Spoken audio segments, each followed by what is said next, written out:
Kevin Jackson Radio Show. Welcome, everybody. Kevin Jackson here. It's a Kevin Jackson Show.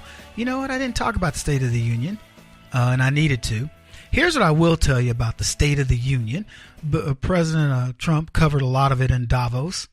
Not a whole lot of surprises. I'm going to get into some things that we do know that I found very interesting in terms of the State of the Union. But what I also want to do is I want to review some of the things that Barack Obama said. There was a synopsis done of all the promises that this guy made year upon year. It is mind-boggling how many of these promises that were not kept, never followed up on. And do you know the media never said a word? Here's what I'm curious about.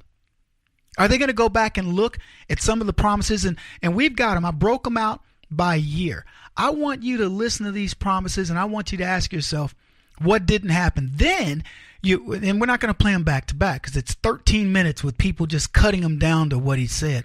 13 plus minutes, almost 14 minutes. But what's interesting is that you'll hear the same ones over and over. We got to implement comprehensive immigration reform. And you go, okay, you said that last year, 2 years ago, 3 years ago. And it is a pipe dream beyond imagination. And it was everything people wanted to hear. And I'm going to tell you, I don't recall a single time the media came back and said, you know what, you promised this last year. You said this was going to happen. By year 7, and you'd heard the State of the Union, you would think that the media would say, man, please, Negro, please, you have not lived up to any of these promises. Wait till you hear them and you'll know what I'm talking about. Now, let me ask you this. Do you think the left is going to give Donald Trump a pass? Donald Trump has been in office a year. He's done miraculous things. And I'm going to tell you, I'm going to warn you about the stock market. It's the same warning that I gave during the time of Obama when he was printing money to make the stock market, do what it does. Donald Trump inherited a stock market that was on a bubble. And I'm talking about it was ready to pop. It's ready to go at any minute. And because of all the things he's done, the stock market went on steroids. It's been exuberance by many people. They feel good about, what's going on in the market and had to get on. I'm in it myself. All right. But it's a dangerous proposition because a lot of the things that have to happen, or quite frankly, it's going to take a Herculean effort to reach the potential that is now in the stock market. That bubble hadn't had enough time to settle back before it started to continue to expand. And that's a problem. The bigger problem is Donald Trump shouldn't be taking credit for it the way that he is because a lot of very, very wealthy people want to see that bubble pop. Now, imagine it this way. He continues to grow the economy, growing jobs and things like this. That's wonderful. But the stock market starts to retract. And it goes down to, say, 23,000. Still a good number. Much higher than when Barack Obama was in office, but very low in comparison to the 26 and change that it was at. People are going to have to start looking for value again at some point. And Trump's economy hasn't had enough time to recover. Now, I'm in the stock market, but the best thing that could possibly happen is for it to settle. Not seeing the growth. Now, it retracted big time the other day. And I don't know where it's going to settle at. I'm just telling you, be careful with that. That's why I said Barack Obama never, until the very end, he never celebrated the stock market. He celebrated it at the end because he was leaving. He was like, what are you going to do? No matter what happens, I'm done. That's my number. I got it at this much. I grew it to this much. So what? It cost us $10 trillion. Who couldn't grow the stock market from whatever the number was when he got it to whatever it was when he ended with $10 trillion? A trained monkey, an untrained monkey could have grown the stock market to those numbers. But now Donald Trump inherits a $10 trillion void. Paper money. Well, $8 trillion of it paperless. Not backed by anything. It's just, I should say, it's vapor. Not backed by anything. not a gold standard, not more productivity in the American system under Obama. Now, what Trump's done is he started filling that. But has he filled $8 trillion, $10 trillion worth? No. He talks about, well, we've got $6 trillion in the market. That's okay. That's fictitious. We have $2 trillion that came back from government deregulation. Government taking out the bureaucracy out of business. We probably got a couple trillion that came through tax breaks. That's not going to be felt right away because the Treasury is going to suffer because it isn't getting that money in, and that money isn't being reclaimed yet in the new businesses and the tax base that the business is being created. So you're going to have that void for a bit. Now, you're still going to have regulations cutting some other things, but Trump has to be very careful of the timing of these things. The other thing, not the second, but whatever number I'm on, he's got to look at is the interest rates. He can't see these interest rates creep up. The new Fed person, the chairman that's going to replace Yellen, needs to be aware of how to hold those numbers firm in a growing economy. And, and balance that with T-bills and other, things that the government's going to need to take on certain debts. So it's a complicated model. Now, I like that Trump is in charge of it, but I'm just saying what he should be saying about the stock market is, I inherited a mess from Barack Obama, a fictitious market. That market has continued its expansion. But you never know when that market is going to correct, and there are too many people that are against me who can influence the market. Keep that in mind. Anyway, we got a lot to talk about today. State of the Union? What do you think about the State of the Union? When I think about State of the Union addresses, I don't get all excited about them. It's just I don't think I would watch one for Obama just to tweet and make people laugh and get new Twitter followers. But other than that, I didn't care because he was lying. He lied about the State of the Union. And when we come back, we'll come in with one of his clips and we'll discuss it. Each one of them. And then we'll weave in a little bit of President Trump's. But I don't want us to take our eye off the ball. Our eye has to stay on FBI, McCabe, the Democrat gamesmanship that's going on, why it will not work, and it's all because of you. Anyway, as I said, we've got a lot to talk about. Kevin Jackson's who you're listening to, The Kevin Jackson Show, kjradio.com. This is The Kevin Jackson Radio Show. Do you owe back taxes to the IRS or state? The secret to avoiding the IRS nightmare is to seek professional representation. My friends at Security Tax Associates provide the most cost-effective and ethical representation in the industry while helping to avoid seizures, levies, and wage garnishments. Security Tax Associates is here to ensure that the appropriate steps are taken to permanently eliminate any possibility of future tax burdens once and for all. For a free, no-obligation consultation, contact Security Tax Associates, 844-779-4177. That's 844-779-4177. 844-779-4177. Or visit them at securitytaxassociates.com.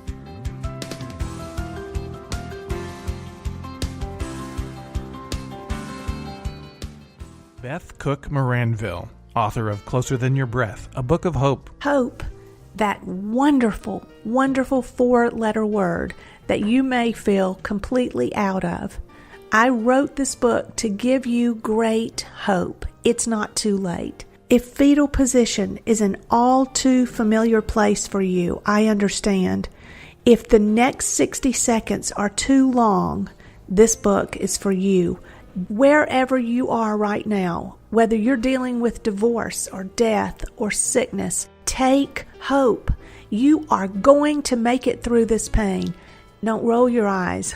I've walked this road and I know it. The best is yet to come. Closer Than Your Breath, a book of hope from author and speaker Beth Cook Moranville. Can be found on Amazon.com or Kindle.com. For more information, visit closerthanyourBreath.com or on Facebook at Closer Than Your Breath.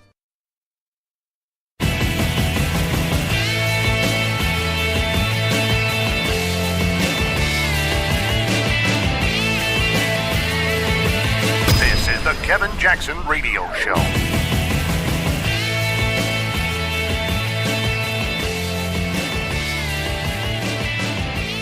Welcome back, everybody. Kevin Jackson here. It is the Kevin Jackson Radio Show. kjradio.com. I'll get it figured out. Anyway, the reason I want to talk about the State of the Union is because of what something Donald Trump did that I thought was genius. I really did. He took a cross section of people, and all presidents do this, but most of them do it because, for all the wrong reasons. It's a photo op to say, well, we got so and so up here, and illegal and all that. And that's what the Democrats did. The Democrats, we're going to bring a bunch of illegals to the State of the Union. Great, bring them. Let me just tell you this. The first thing you need to understand, the State of the Union, it is in great hands. It is. It's going to take a while to flush out the system that was Barack Obama, but you don't see Donald Trump complaining. Down the road, he probably will. I'm just warning you. He's going to have to complain because you can't have done as much damage to the economy as Barack Obama did and it not have an impact. So we're going to have a bit of a retraction before we have the real economy kick in. And here's what you better be thinking about. Does that retraction occur 2 or 3 months before the election? Because my suspicion is that's what the Democrats will be planning for their October surprise, is they bail out of the market. They get Donald Trump, take all this credit, they get the market up to who knows, some crazy number, and then they bail out. And they're like, ooh, looky. But here's the thing. I don't know what the market was when Trump started, 21,000 and change or something like that. Now it's over 26. So if it were to go down to 23, it would be good, right? It wouldn't be horrible. But you can bet that the left will go, see, look at that. This economy stinks. The stock market is in. And that's why I warned earlier, you don't want to tie yourself necessarily to the market. But the union is in great hands. Donald Trump is right. But he wants to bring those companies that he spoke to at Davos, he wants them coming in. He needs all these things to start coming in the next quarter. He needs all this stuff to start kicking in. I know that's a short amount of time. In government speak, it's like that's lightning speed. Generally speaking, it might take 2 or 3 years before a lot of these types of things show significant impact. But Trump has made quite a bit of impact early on, and he needs that impact to count right away. He needs money circulating. That's what drives it. That's the engine that fuels the economy. People can start to save later. He needs it circulating. Now, the double-edged sword is, to get it circulating, you got to give it some incentive. And the incentive is people may not want, until the interest rates rise, people tend to say, I'm just going to kind of stick to my guns.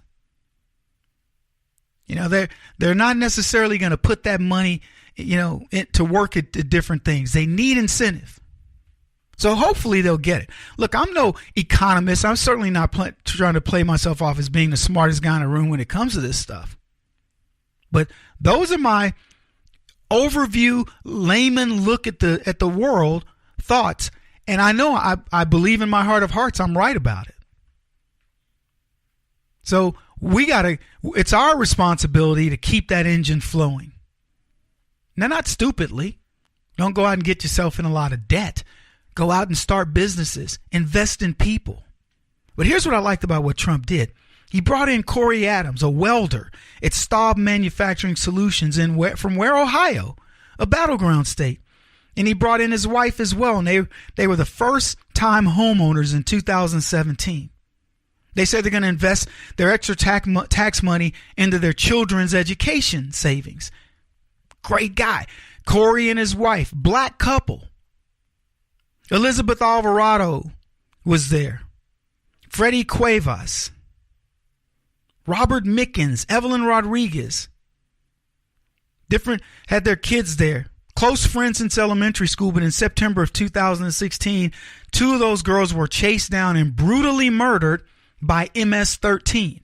What a great way to highlight the scourge of immigration that allowed these gangbangers from El Salvador by way of Mexico and all these MS-13 gang, that the people that sympathize with them, and showcase these people should not be in this country.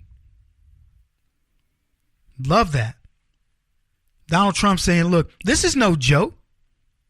This is what happens when you have the type of immigration policy that the left has allowed to occur. While the rest of the country on the left is trying to be, divisive, Donald Trump's bringing in people that show you that people don't matter. Color of people don't matter. John Bridges, founder of the Cajun Navy, 2016, a nonprofit rescue and recovery organization.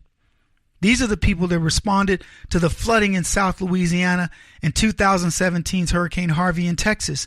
They helped thousands of people. And from that came the Cajun Navy. A nonprofit group that's going to do what? It's going to solve the problems of America before the government can even think about it. People on the ground helping their fellow man. David Dahlberg, fire prevention tech in Southern California, saved 62 children and his staff from a burning encampment. 62 people saved because of one man's bravery. See, there's no politics in that. I don't care what David Dahlberg's politics are. I don't care what the politics of those 62 children and staff members. But in July of 2017, as a raging fire was preparing to essentially annihilate these folks, a man took it upon himself to save 62 human beings. And I think 99.9% of the people in America would have done it unquestionably. Agent C.J. Martinez spent 15 years working for the United States Immigration Service, ICE. You know him as ICE. Homeland Security. And he was in the investigative unit that was trying to dismantle criminal organizations. He had more than 100 arrests of MS-13 gang members who were prosecuted from crimes from homicide, assault, narcotics, and weapons trafficking. Again, Donald Trump highlighting people that matter, people that are protecting this nation, people who are doing things in this country in order when I'm talking about that, I'm talking about the couple that invested in a business. Now they've went from 23 employees to 37 employees. Why? Because Donald Trump gave them their money back. And the left tell you they're the ones who help, right? They're the ones who make a difference. No, they're not. When we come back, I want to play some of these clips of Barack Obama and his promises. We're going to go year by year and dissect that this clown did nothing of what he said. He ruined this economy, and it began with Obamacare. And the rest of it was nothing but broken promises and empty suit rhetoric that the left happens to like.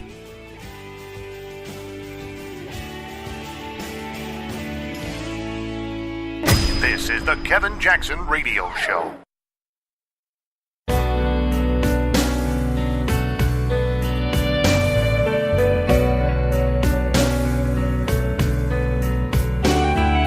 This is the Kevin Jackson Radio Show. Pleased to say that the American Recovery and Reinvestment Act is now law. Over the next 2 years, this plan will save or create 3.5 million jobs. More than 90% of these jobs will be in the private sector. We have launched a housing plan that will help responsible families facing the threat of foreclosure lower their monthly payments and refinance their mortgages. We will double this nation's supply of renewable energy in the next 3 years. An investment that will spur not only new discoveries in energy, but breakthroughs in medicine and science and technology. We will soon lay down thousands of miles of power lines that can carry new energy to cities and towns across this country. And we will put Americans to work, making our homes and buildings more efficient so that we can save billions of dollars on our energy. We will launch a new effort to conquer a disease that has touched the life of nearly every American, including me, by seeking a cure for cancer in our time. And it makes the largest investment ever in preventive care because that's one of the best ways to keep our people healthy and our costs under control. It's a commitment that's paid for in part by efficiencies in our system that are long overdue. I held a fiscal summit where I pledged to cut the deficit in half by the end of my first term in office. My administration has also begun to go line by line through the federal budget in order to eliminate wasteful and ineffective programs. We have already identified $2 trillion in savings over the next decade. If your family earns less than $250,000 a year, you will not see your taxes increased a single dime. We must also address the growing cost in Medicare and Social Security. And we must also begin a conversation on how to do the same for Social Security while creating tax-free universal savings accounts for all Americans. Welcome back, everybody. Kevin Jackson here. Unbelievable to look at the list of things that Barack Obama promises. That was 2009. Yeah, that was his 2009 State of the Union. And let me tell you, you want to go through this line item by line item, as he says?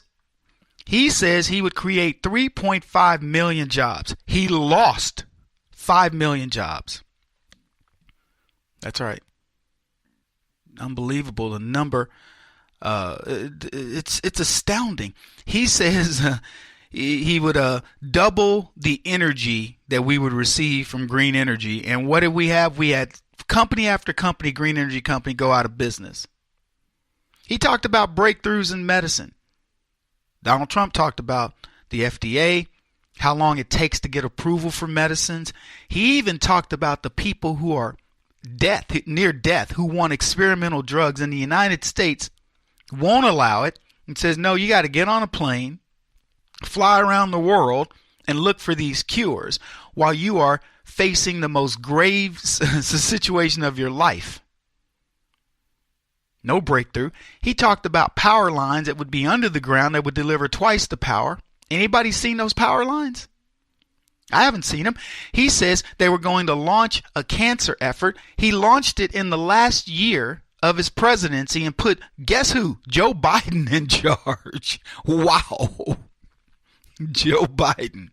Crazy Uncle Joe.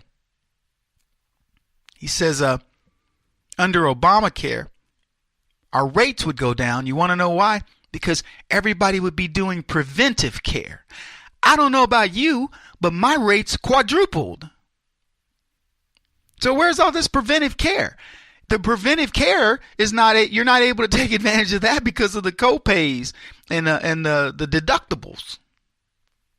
He essentially made you not be able to go to the hospital. We're sicker today under Obama than we were in the past, and I can tell you that's a fact. Because in my family, I know that's the case. We have to look at the budget to go, you got the flu. It's really bad. Well, I don't know. Can't go. He says he would cut the deficit in half by the end of his first term. You know what he was banking on? Barack Obama was banking on the idea that George Bush had ballooned the deficit so much by bringing in that $787 billion finance, to save the world, almost $1 trillion. That's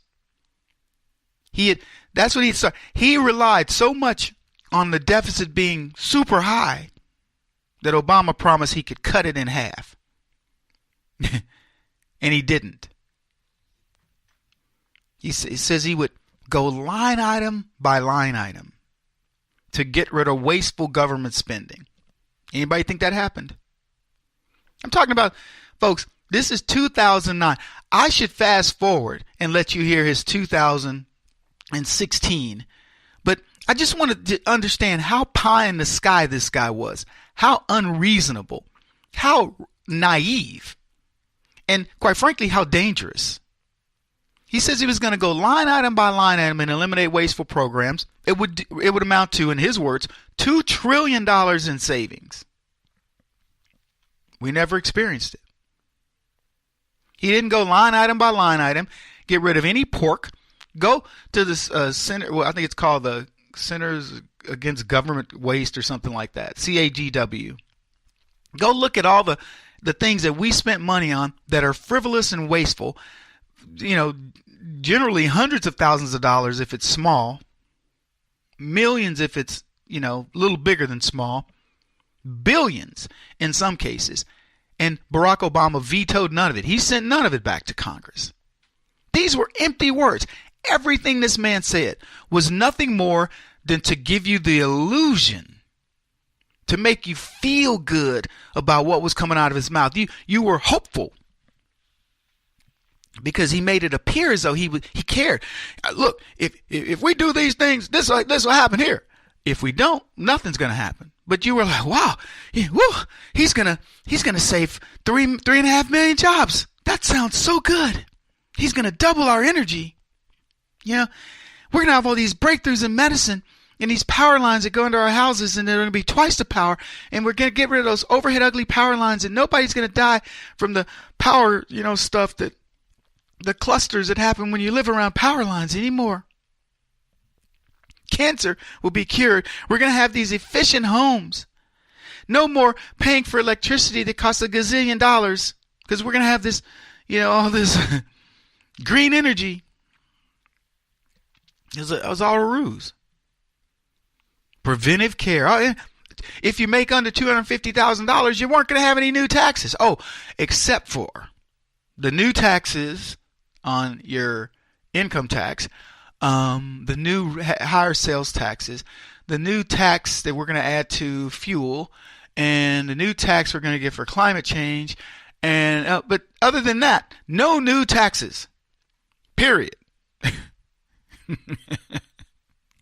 He talked about redoing things with Medicare and Social Security that we're supposedly going to ease things in. I said, if we had Obamacare, why do we need Medicare? We have a government. Why do we need Social Security? Government's funding everything, right? That's the way it works under Obama. I love what President Trump did in his State of the Union. It wasn't pie in the sky. It was, what did we accomplish? See, there's a saying in management consulting. You got to know what your as is. You got to be truthful about where you are before you go to your to be. Now, I'm sure Barack Obama explained in his 2009 State of the Union how bad it was. He inherited a mess. Y'all remember that? Yeah, he inherited a mess, and he needed to clean it up. So he gave us, I'm sure he regaled us with, when I took over, we had debt. We were, blah, blah, blah, whatever. $10 trillion of debt. We had a deficit that has ballooned. We have, unemployment looking bad. We're in, what did he call a recession. In a recession. He had to fix all that mess that white man left him. That white man probably left it on purpose. So he had to fix all that before he could get to work. But when he gets to work, here's what he's going to do. He's going to stop that. He's going to give you 3.5 million new jobs. He's going to do that, I guess, in a year. Donald Trump gave us 2.4 million jobs his first year in office. I'm just putting it in comparison. Estimates are Obama lost, I think it was 4 million. I may have said 5, but I think it was 4 million jobs lost. Then Obama promises our new energy things and breakthroughs in science. And how can he promise this? He's the government. How can he promise this? Is he working with Bayer? Who's he working with to promise us breakthroughs in science? What is he telling he's going to take our money and put it there? He's promising new power lines. The place that Barack Obama built was utopia. It exists nowhere on the planet. It doesn't even exist in his mind. It was meant to fool people into believing that he knew what he was doing. Nothing he said worked. Everybody's going to have a new savings plan. What's wrong with the 401k? Oh, no, we need the Myra so poor people can save. It was ridiculed by Wall Street. They said it's not even possible. It would be a lost leader for them to do that. But as I've said, Barack Obama is an economic clown, an economic moron, to say the least. Kevin Jackson on the Black Sphere Radio Network. Do you owe back taxes to the IRS or state? The secret to avoiding the IRS nightmare is to seek professional representation. My friends at Security Tax Associates provide the most cost-effective and ethical representation in the industry while helping to avoid seizures, levies, and wage garnishments. Security Tax Associates is here to ensure that the appropriate steps are taken to permanently eliminate any possibility of future tax burdens once and for all. For a free, no-obligation consultation, contact Security Tax Associates, 844-779-4177. That's 844-779-4177. 844-779-4177. Or visit them at securitytaxassociates.com.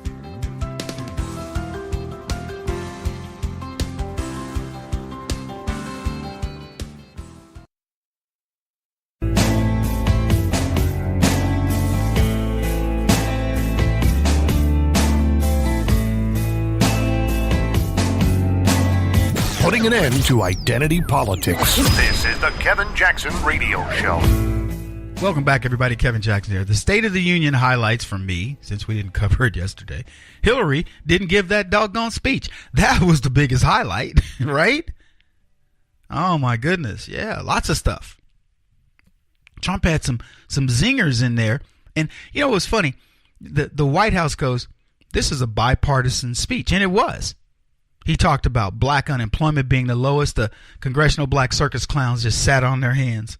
They're mad. See, what people don't understand is it's opposite world for the left. The real people, sane people go, you announce that black unemployment is down. You would think that the Congressional Black Caucus would be clapping, would be saying, yeah, we did this, even though they didn't. We're the reason that they didn't do that. You want to know why? Because number one, they can't say it because it's Trump is the reason. And number two, they hate Trump. They hate progress in the black community. Are you kidding? You want the Congressional Black Caucus to celebrate that crime is down in black neighborhoods, that blacks are going to college, saving houses, 401ks growing, getting jobs, stopping teenage pregnancy. What? No way. They live on strife. They live on angst. They live on anger. It was crazy to just sit there and watch this. Nancy Pelosi, I'm going to just say, she shouldn't eat ribs before she goes to the State of the Union. She was sucking on them, face all contorted, trying to get that rib meat from between her teeth, apparently, because, man, she had a scowl, and she kept contorting her face, like, I don't know if you saw it. I mean, she was mad. It was a sea of madness on the Democrat side of the aisle. And the biggest observation for me, and I mean, this is truly the biggest observation. The Democrats at times when Donald Trump would say something that you're forced to agree with, like, we got to keep our military strong and make sure they have the right weapons, prevent needless deaths, avoid wars, whatever, things that are universally accepted. A few Democrats would kind of start to stand up and then they'd look around like, oh, shoot, did I get caught? Was I supposed to do that? Oh, no, I hope there won't be hell to pay that I actually almost stood up for something that I believe in. They truly are like Stepford wives over there. They check, they look around to see who agrees, who disagrees. Oh my goodness, please don't be mad at me, Nancy. Please don't be mad at me, little Chucky Schumer. Please don't be mad at me, whomever.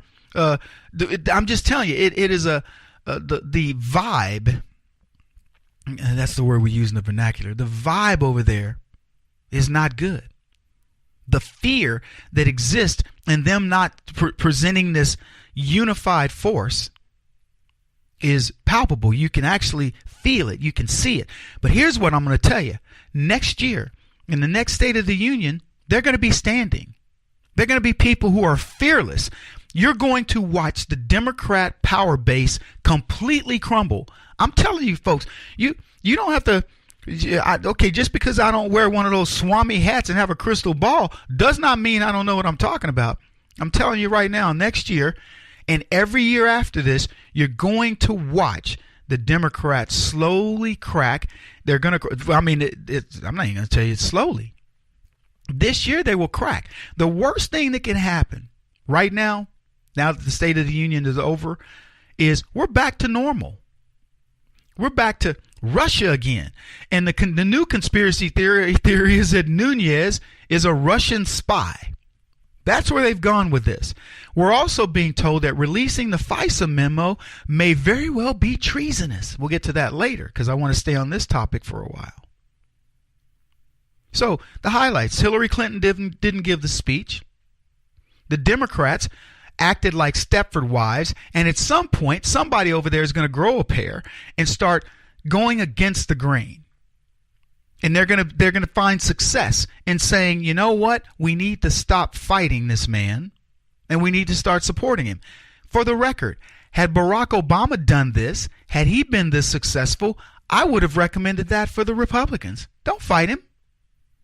If Barack Obama was negotiating trade deals and evening out what's going on and getting the trade deficit into check, then I would have said support his trade policy. What Barack Obama did was he wanted to sign the Trans-Pacific Partnership, where we had a $387 billion deficit in trade against China. We had this is 2016 numbers, roughly a $68 billion trade deficit with Japan. And we had a $28 billion trade deficit with South Korea. And he says, let's sign up for more of this great plan. $500 billion almost of trade deficit in one region of the world alone. And Barack Obama wants to sign a new partnership. Hey, let's get some more of that beating. The only time I've ever signed up for a beating was when I was in martial arts. I paid for that because it was going to get me something down the road. Like it was going to prevent future beatings. But I've never seen anybody sign up to get their butt kicked, and the future is you're going to continue to get your butt kicked. Well, I guess there are masochists. For all intents and purposes, the Chinese were our dominatrix, okay? And we were going over there going, ow, hit me harder, hit me harder, hit me harder. What an idiot. So Trump says, no, we're not going to do this anymore. We'll get to that in a bit too. Democrats apparently care more about MS-13 gangbangers than they do citizens. Trump brought two couples whose daughters, one on the eve of her 16th or 17th birthday, were killed, brutally murdered by MS-13 gang members who, by the way, went to school with them. Killed. Why? Probably because they rebuffed them. Didn't want to, be their boyfriend or whatever. So these guys go, hey, no big deal. We got Democrats running these cities. 6 MS-13 gang members. Can you imagine their lives? What do you think were the lives of the kids in this school? Being bullied and harassed. And not the threat of getting their butts beat, but the threat of death. And oh, by the way, they backed it up. And when Donald Trump is applauding these people, telling them that the nation feels for them over the death of their daughters, American citizens, at the hands of illegals that were brought into this country illegally under the children, protecting the children, and the Democrats sat their butts down, would not stand for that. That should tell you a lot, folks. They didn't stand for lots of stuff. Trump said we 100 times more than he said I. Somebody did the count. What he laid out was, here's what we've done. And I'm going to go back to, when you're laying out a strategy, you got to know where you are. Here's our as is. In a year, here's what we accomplished. We got rid of onerous regulation. Barack Obama says he took $2 trillion off in his 2009 speech by line item vetoing stuff. It was a lie. It didn't happen. Trump says I took $2 trillion off by getting rid of all these regulations that were stifling business. It happened. If you put a checkbox on the things that Donald Trump laid out, I mean, I don't know if you watched it, and it's old today. I should have talked about it. I'm not going to lie to you, but I was, I was caught up in the McCabe stuff. But if you put a checkbox on the things that Donald Trump accomplished and said he accomplished, so it took $2 trillion out from onerous legislation. He brought coal back, clean coal, which means employment. He's brought 2.4 million jobs. He's taken, I don't know how many people, but he didn't say, but a bunch of people are now off of welfare, right? It stands to reason that they no longer becoming wards of the government. he's brought back X number. I don't know, he gave a number, but it's the number of manufacturing jobs, which are the ones that people focus on. Not talking about service job, bean picker jobs. We're talking about manufacturing, good paying jobs. He highlighted a couple who had a company. Because of the tax break, they were expanding. He brought one of their employees, a black guy who's a welder. And you know why it was important? He was saying to young black folks, you don't have to go to college and get some degree in social justice warrioring. You can get out there and get a job and be good at what you do and be featured by the President of the United States because you're good at welding. There's nothing wrong with being a good welder. In fact, I would tell you, learn how to weld even if you're a banker, in case the zombie apocalypse hits. Thankfully, we've staved that off a bit now that we've got a real president. And there are many other things. One of the most poignant things that I believe President Trump said was, Americans are dreamers too. And that was a powerful message to say to the left, you're focusing on the wrong dreamers. There are people in this country that you should be focused on in every one of your districts, and you've let them down. Americans are dreamers too. In fact, we are so much dreamers, they call it the American dream. And they don't call it that because it's for foreigners to come over necessarily. They call it that because when you become a citizen of this country, you have access to it. He won't stop until he's the top-rated radio talk show host in America. What kind of weird competitive freak are you? This is the Kevin Jackson Radio Show.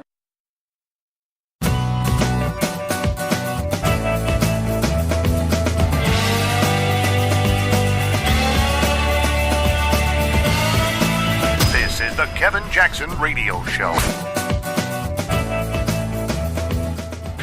We have a president that time and time again is showing his inclination towards authoritarian tendencies. Do you think it's too early to be talking about impeachment for the Democrats?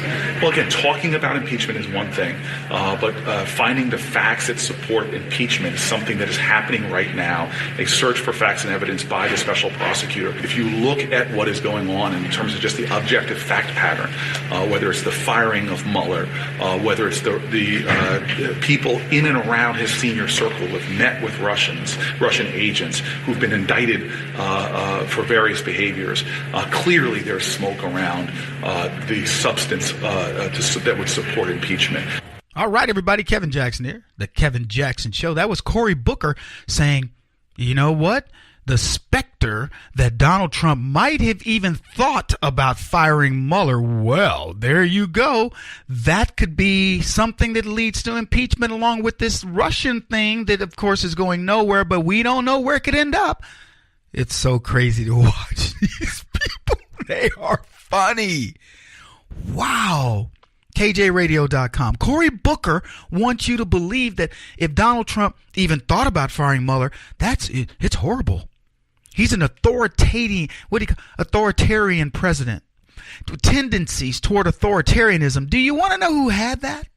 That black guy. What was his name? It was funny. Somebody help me. It was a funny name, sounded kind of African. Bummer? Something. Anyway, you know what I'm talking about. That guy, he was an authoritarian. It was his way or the highway. He unconstitutionally implemented DACA, and now the courts don't want to constitutionally undo it. Donald Trump says, look, let's send this back to Congress where it is supposed to be. And Cory Booker says he's an authoritarian. By the way, if the president wants to fire the special counsel, he has the authority to do this.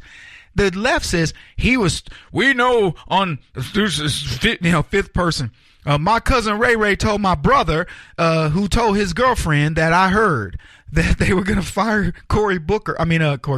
Robert Mueller. We should fire Cory Booker. Robert Mueller. And so now that's potentially an impeachable offense. These people, they have nothing.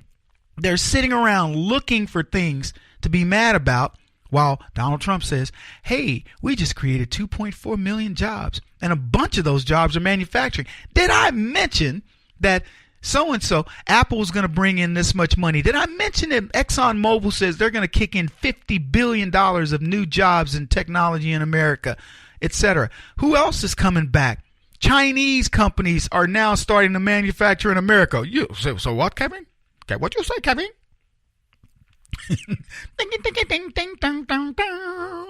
Chinese companies are actually going to start manufacturing in America. I'm going to get to that story in a bit. It's crazy out there, man.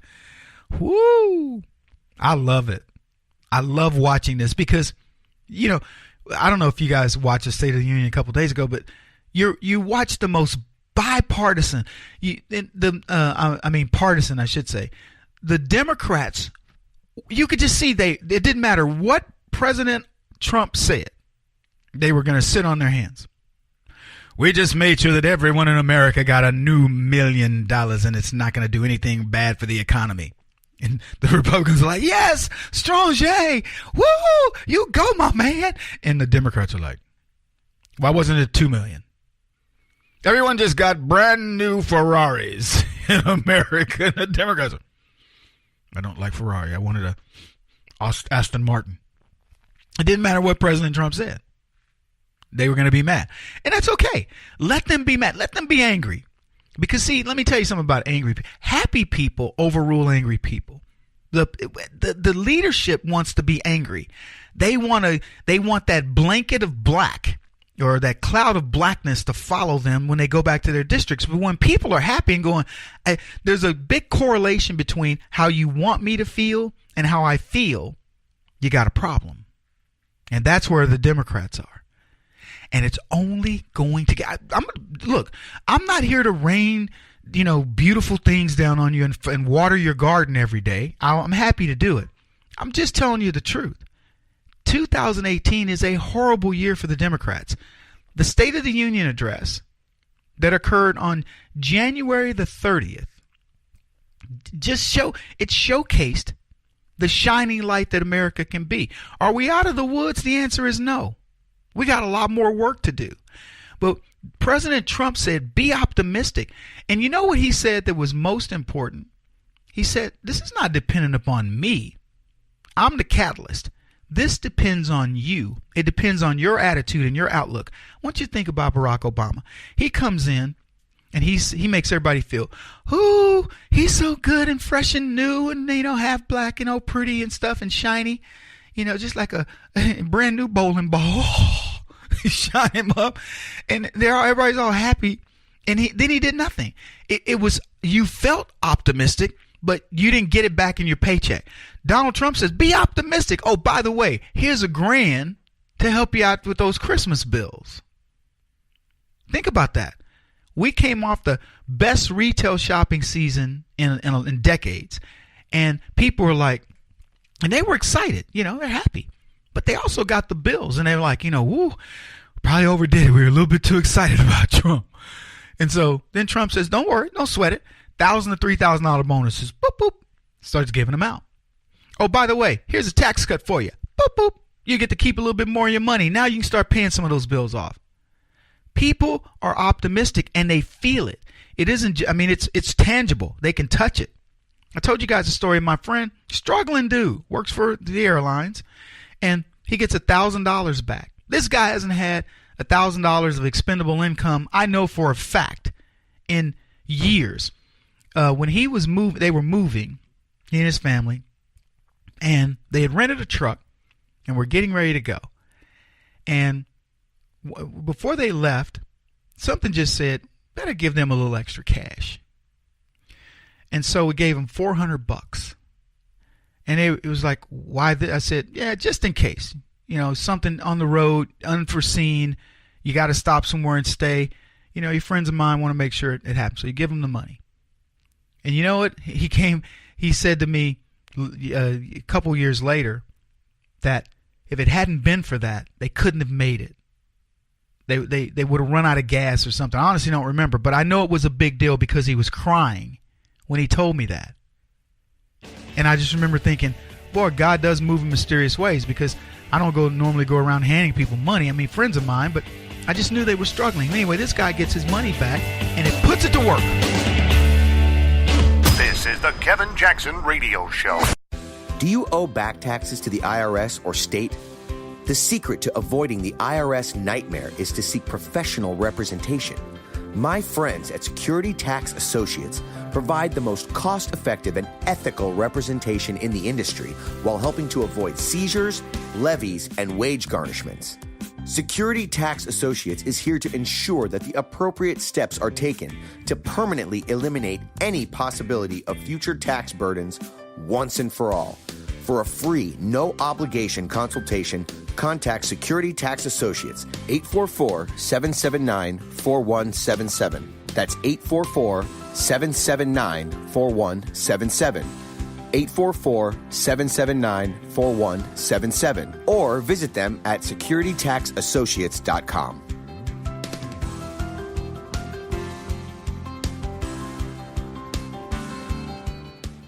Beth Cook Moranville, author of Closer Than Your Breath, a book of hope. Hope, that wonderful, wonderful 4-letter word that you may feel completely out of. I wrote this book to give you great hope. It's not too late. If fetal position is an all too familiar place for you, I understand. If the next 60 seconds are too long, this book is for you. Wherever you are right now, whether you're dealing with divorce or death or sickness, take hope. You are going to make it through this pain. Don't roll your eyes. I've walked this road and I know it. The best is yet to come. Closer Than Your Breath, a book of hope from author and speaker Beth Cook Moranville, can be found on Amazon.com or Kindle.com. For more information, visit closerthanyourBreath.com or on Facebook at Closer Than Your Breath.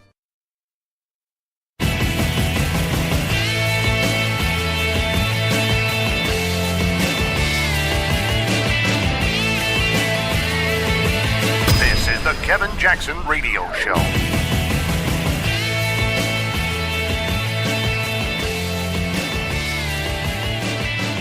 Welcome back, everybody. Kevin Jackson here. I found this interview of Chuck Todd interviewing Mike Mulvaney. And this interview it's so funny because Mulvaney is he's like, this is not why you asked me to come on to talk. And I swear this interview is funnier to watch than it is to hear, because Chuck Todd is just he's just like, nobody will talk to us at the White House. Nobody will answer these stupid questions we want answered. And Mulvaney's like, that's not what you asked me for. But so let's play the interview and then talk about it a little bit in terms of the media and what Trump's been doing to frustrate the media. I so wish you could see this. If you get a chance, seriously, look at Chuck Todd interviews Mike Mulvaney about State of the Union address. But for now, we're just going to give you the audio. Does the president take what CIA Director Mike Pompeo said seriously in that Russia is intent on meddling in the 2018 elections? Yeah, I mean, if the question is, does the President of the United States take the CIA Director Mike Pompeo, one of the most highly regarded members of the cabinet, seriously? The answer is absolutely yes. So again, if you more than happy to talk about the speech, Chuck, but I've done this before. I'm not involved in the Russia investigation. I've never talked to the president about Russia, so you're not really talking to the best guy. No, I understand that. But we haven't had a chance to talk to many members of the administration. And this is let me ask you this. How often does the president ask potential appointees or people that have already been appointed to office who they voted for or who their spouse voted for? Chuck never asked me that question. And that's all I can speak to. So, again, you want to talk about the speech tonight, about the policies, that would be great. That's what I was told the interview was about. No, I understand that, but a lot happened. Do you believe? I would ask you. Yeah, but the last question had nothing to do with the speech, which I thought was special for the speech tonight. So let me ask this: you, as a member of Congress, railed against executive overreach at the Justice Department. Do you believe the president tweeting about who the deputy director of the FBI is? How does that not come across as meddling in the Justice Department? Again, Chuck, I think the speech tonight is going to be on policies. The speech is going to be the accomplishments that we had during the year. The speech is going to give him a chance to talk about what he accomplished in the first year that we were denied by the Democrat shutdown last week, and talk about how we can move forward on a bipartisan basis. I don't think any of the things that you've mentioned in the first 5 minutes of this interview have anything to do with the speech this evening. Welcome back. Was that not the coolest interview? Mulvaney's like, This has nothing to do with what you brought me on here for. Chuck Todd, they're so desperate. They're getting like the guy who's over the Office of Management and Budget and saying, hey, can we ask you these questions about Russia? It's too funny. The desperation of the media. He won't talk to us. We can't build our stupid narrative. Russian meddling. Does he really care about what the CIA head of the CIA says? Of course he cares what the head of the CIA says. And because they so want to build this Russian meddling case, right? It's dead. This thing is so dead. I mean, the carcass is 3 days old. It's stinking up somebody's room, and the Democrats pretend not to smell it. They're walking around with that stuff on the nose that the forensic people use to keep from smelling nasty stuff. Somebody go wake up Grandma. Hey, Mom, I think Grandma's dead. No, she's not. Shut up, Timmy. Oh, man, now I'm cracking myself up. Not good for radio. Shouldn't be cracking yourself up, Kev. Save it for the stage. But it feels that way. Grandma's 3 days dead. And they're like, but the family doesn't want to admit it. And this Russian investigation is so dead. You would think that the Democrats would start to slowly back away like, okay, let's pretend that we never said Russian again, okay? Start talking about, that place over that's got the Ural Mountains? Yeah, I'm just telling you, this is as bad as it comes. But they just keep wanting a butt kick. And then what's funny, Mulvaney goes, look, I've never talked to the president about Russia. Never. Definitively. I know nothing about this situation. Okay, but I understand it, but we don't get many people on from the White House. But so in an effort to understand this Russia thing better, and though you've never spoken to the president about Russia, you have nothing to do with the Russia side of this, let me ask you about Russia. That's what it is. That's what it's like. And then I like how Chuck Todd tries to pivot. Okay. So let's do this. We got a different angle we can come at this narrative. Do you think it's okay for the president to ask you who you voted for and who your spouse has voted for? The short answer for me would have been, yeah. Yeah. I've asked people that. Hey, who'd you vote for? Really? Did your wife vote for that same? No, me and my wife, we kind of cancel each other. I remember having this very conversation with a guy on a plane, and he was, very pro-conservative, whatever. And he says, yeah, man, no, heck no, I knew I was voting for Trump, man. He goes, but, my wife, she didn't like him. She said he's a womanizer or whatever, so we kind of canceled each other out. But hey, as far as I was concerned, that's a win, whatever. And I remember having that conversation. You can ask that. If I were hiring you, I would in a sneaky way, I would try to find out your politics. I don't want to hire leftists. I'll tell you right now, I don't want leftists on my team. It doesn't mean we can't disagree on subjects, but I don't want leftists working for me. Good example. My radio team, we were looking for sponsors, and the guys went out and they found an agency, and I talked to the girl, her name was Jennifer, I think, and she was like, Kevin, you really have a great profile, this, that, and the other. And then she was excited. She was like, man, you've got good potential. And then suddenly she's not working, doing much at all. I asked Tony, I go, what's going on? He says, oh, man, she didn't like your politics, bro. I was like, really? So the idea of getting me sponsors for my show and doing her professional job was overruled because we disagree politically, because she's an idiot. And it was. That's how they think. Anyway, back to Chuck Todd. So then Chuck Todd says this. Well, don't you, you've been a congressman. Don't you feel like the president's tweets about the director of deputy director of the FBI, don't you think that that's meddling? And then that's when Mulvaney goes, look, what's this guy? What are you talking about? I'm here to talk about the State of the Union. My opinion on whether or not something's meddling or not is arbitrary. And secondarily, if the president believes that he's under attack by somebody, I'm giving you my answer, then yes, he can tweet about it. He can say, you know what? I smell a rat in the FBI. That is as transparent as it gets. Think about this. There would be so many people who'd be covering up for and then of course everybody, in doing that, you're endangering the FBI, you're endangering people, you're endangering this. We'll come back with what Cory Booker said about that and others. But they want you to believe that it's a bad thing when somebody tells you the truth about a government agency. No, I'm your employer. You cannot lie to me. You must tell me the truth.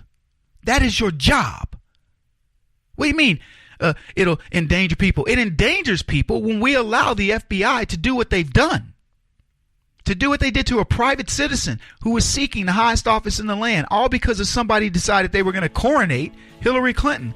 We want to get to the bottom of that. That is the responsibility of the government.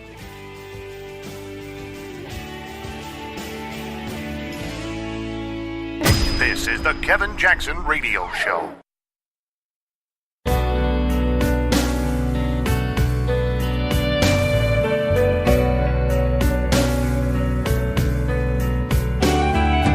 This is the Kevin Jackson Radio Show.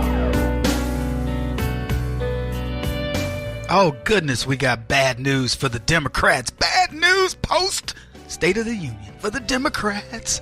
Oh, man. You guys know where I'm going, right? You know. And here, the polls. Okay, I'm just going to put it out there. Spoiler alert, the polls. For you leftists listening, I'm not talking about what your daughters do, to make a little extra money to pay for college. I'm not talking about that kind of poll. I'm talking about polling. The numbers. Scary stuff for the Democrats. You're listening to the Kevin Jackson Show, kjradio.com. The smooth stylings of Kevin Jackson. By the way, get these clips out there. Forward them to your peeps. I'm going to tell you guys, I've warned my listening audience. 2018 is the year that we go big or we go home. It's up to you.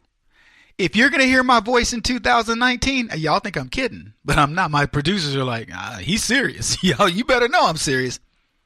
If we don't reach a certain threshold, I'm not going to tell you what it is. We don't reach that threshold, I'm done. I'm telling you right now. I will warn my affiliates. That is it. They'll get plenty of notice because I don't know whether I'm hitting these numbers or not. Spread the word. It's up to you. I spend almost 8 hours a day doing radio. About 7, to be honest with you. But that's a lot of time. And I don't make a nickel.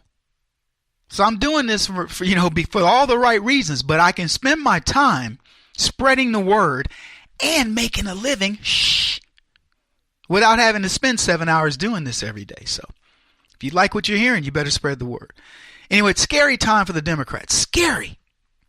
President Trump got 75% approval for his State of the Union speech. 75% approval. He went into this speech going, this is bipartisan. What can you not like? I'm covering all kinds of beautiful things, man. This is groovy. Not to go all 70s on you, but it is. Lowest black unemployment, bonuses for employees, 2.4 million jobs created. Yeah, one, baby. 200,000 of them are manufacturing. Love the American flag. In God we trust. National anthem. Esprit de corps. America first. Secure the borders. Merit-based immigration. Fighting opioid abuse. Jerusalem is the capital of Israel. And the Democrats didn't stand or applaud for any of that. But he got 75% approval. One guy, I'll get into him in just a second, but it amazes me. It amazes me how these people are so distorted, detached. They don't understand which side is up on the left side. They don't. Get this though. Here's the terrible news. 43% of Democrats liked President Trump's speech. 57% different. You could say, oh, Kevin, that's a lot of people that didn't. I know the math. I'm a mathematician. Shut your mouth. I know what I'm talking about. 43% of Democrats like what President Trump had to say. They didn't find it divisive. They found it solid. I'm talking solid, baby. Fist raised. In the Afrocentric, the vision of the fist up. Yeah, baby. We solid with you, Mr. Republican President. You know why? Because they got bonuses. They got money coming back. They're feeling good about the economy. It's infusive. It's all throughout their family and their friends. They're sensing it. And you know what? Donald Trump didn't get into race battles and all that. He said, love the flag, love God, love the country. I don't care what color you are. This is what you should do. Do you think, for 1 second, ask yourself this question on the kneelers. If white guys had kneeled in protest of the national anthem for whatever reason, do you think Trump would have been any different? The answer is, of course not. 75% approval. Woo! Bad news for Democrats. Before I get into that, let me explain something else to you. Yeah, see, the bad news just keeps on coming for these leftists. The lowest unemployment rate for blacks Donald Trump was talking about. It's not exactly true. So we decided to put a meme out. See, because the Democrats actually had Trump on this one when they did the fact checking. Donald Trump says, I've had the lowest unemployment for blacks in recorded history. Technically true. But no, the Democrats, I'm firing back on their behalf. See, there was a time in American history when blacks were employed at 100%. See, that's Negro talk for 100%. That means the unemployment rate for black people was 0. We were fully employed. The time, folks, was prior to 1865 and the Lincoln and the Republican Party, the party of black folks, the party that freed black folks. Prior to that, Democrats made sure that blacks were 100% employed. They could be proud of that record. Yeah, Democrats, you can brag. It's a civil wrong for you to brag, but go ahead and brag about your civil rights for black people. Because you know what? You outdid President Trump. You had full black employment. That's right. I want to give them something to cheer about. See, when we on the Kevin Jackson radio show try to make people happy, sometimes you gotta crack a few eggs. I'm sorry, conservatives, we don't own that record. As good as Donald Trump is, he did not get to 100% black employment. The Democrats have done it. Oh yeah. Yeah, the wages weren't that great. I mean, it had some downsides. We could have used the union when old Massa decided he would tiptoe into the slave quarters and have his way with some of the black women there, creating little mulatto babies like Barack Obama. But we were 100% employed. Oh, man. I don't know if we got breaks. Did we get 2 15-minute breaks in an 8-hour workday? Did we get lunch? Because, see, there's this thing in the black community. We eat a hog from the rooter to the tutor is the way we put it. Meaning we eat everything off a hog. While the massa, after he got through tipping and having his way with the slave women's, he went back. Then one of them slave women's had to go cook this man his dinner. And he got pork loin. And we were eating hog gut, a.k.a. chitlins. And if you want me to get all proper about it, they're called chitterlings. Chitterlings. Kevin, would you like some more chitterlings? I do believe I will. Thank you, Carl. Jeeves. Oh, yeah. So Democrats have a reason. I know why the black people sat. I know why the Congressional Black Caucus, when Donald Trump said, you know, we got the lowest unemployment in the history of blacks dating back to the 70s when they started keeping records. Yeah, and the Democrats are like, whatever. You ain't got nothing on us, boy. Boy, you got nothing on us, Trump. We hold the record for black employment, not you. We did a meme about it. Got some black folks toiling in the cotton fields. and we did a meme that says, hey, you know, they do PolitiFact, you know, they do the fact checking after. Fact check, Donald Trump is wrong. And let me tell you, I know Democrats looked at this and went, see, yeah, all right. They started looking at that graphic and went, oh, well, yeah, gotcha, boys and girls. This poll 75% of the people that viewed the State of the Union speech liked it. I don't know how many liked it, loved it, want some more of it. 75% is favorable. 25% not. Ask yourself what that means. 75% favorable. 25% not. Now, I want to go back. 43% of Democrats liked the president's speech. Think about that for just a second, people. 43%. How many Democrats leading up to the election do you think liked Donald Trump? Now, we know there was a significant portion because in places like Ohio and Pennsylvania and Wisconsin, they voted for him because those weren't states they expected Trump to win. So we know we had some. Do you believe it was 43%? Simple question. Don't try to complicate it. Answer me right now. You know the answer. Of course not. Maybe Donald Trump won over 25%, 30%. Let's just make it 30.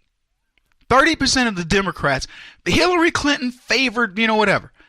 That means if we use this math, Donald Trump picked up 13% of Democrats in this speech, which I believe is probably indicative of what he's picked up overall. And by the way, this is not a Fox poll. No. Shh. This is a CBS poll. Yeah, don't tell anybody. This is not a weighted poll in favor of Donald Trump. CBS. But it gets far worse. This is horrible news for the Democrats, and I'm about to break it down for you. Because you know what? I like it when you feel good. But Democrats, remember, you do hold the unemployment record for blacks. Or employment record, I should say. Kevin Jackson on the Black Sphere Radio Network. Do you owe back taxes to the IRS or state? The secret to avoiding the IRS nightmare is to seek professional representation. My friends at Security Tax Associates provide the most cost-effective and ethical representation in the industry while helping to avoid seizures, levies, and wage garnishments. Security Tax Associates is here to ensure that the appropriate steps are taken to permanently eliminate any possibility of future tax burdens once and for all. For a free, no-obligation consultation, contact Security Tax Associates, 844-779-4177. That's 844-779-4177. 844-779-4177. Or visit them at securitytaxassociates.com.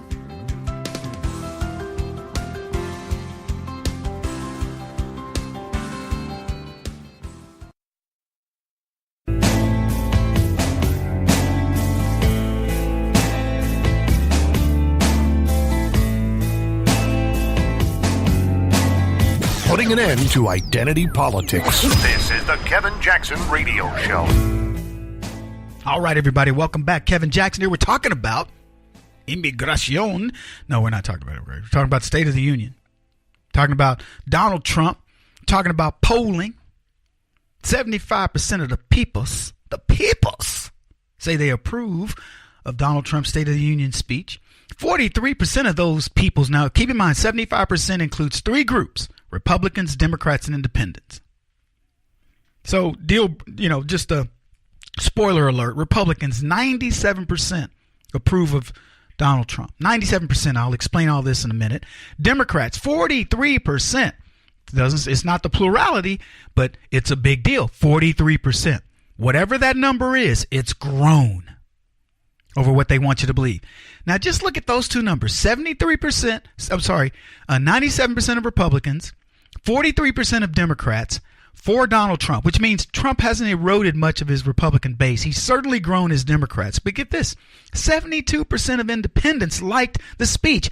How do you think those numbers jive? Folks listening to the Kevin Jackson Show, kjradio.com, how do those numbers jive with the polling that you see about Donald Trump?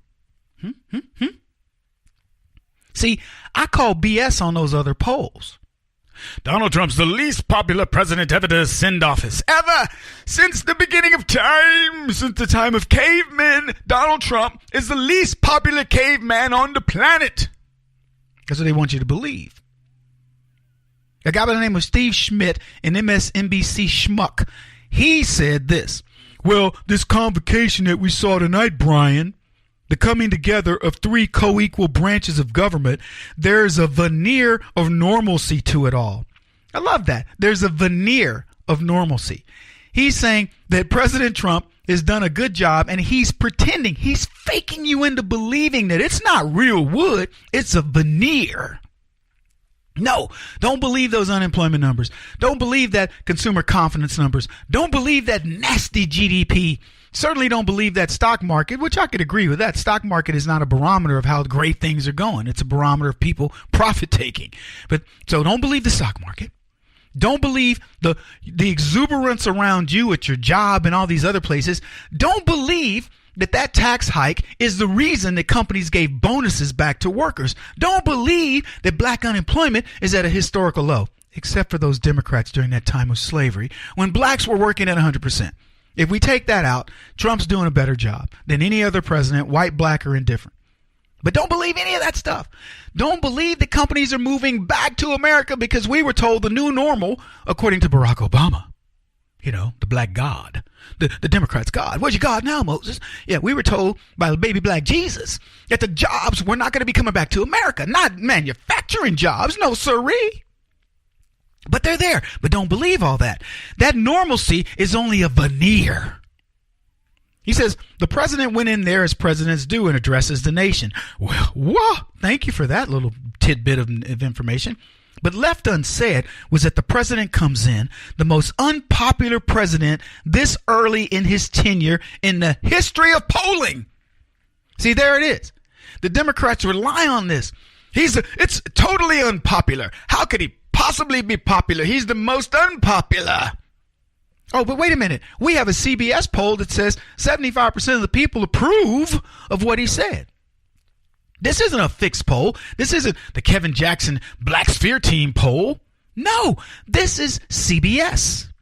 And 75% approve. So what are those numbers again? 97% of Republicans approve, 43% of Democrats, and 72% of independents. A plurality of two groups. Now you say, well, there's a lot of Democrats out there. Yeah, and there's a lot of them to switch. So Donald Trump doesn't have to pander to black people. He doesn't have to pander to the Jews. He just does good things for everybody. And you know what's happening? Those poll numbers are the worst news the Democrats got since the release of the FISA memo.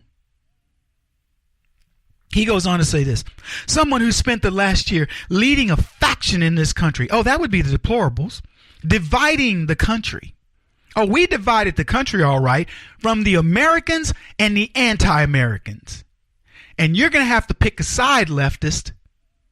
See, when you like that MS-13 gang members are going out killing American citizens and you won't acknowledge it and clap because you see them as dreamers, people know where you stand.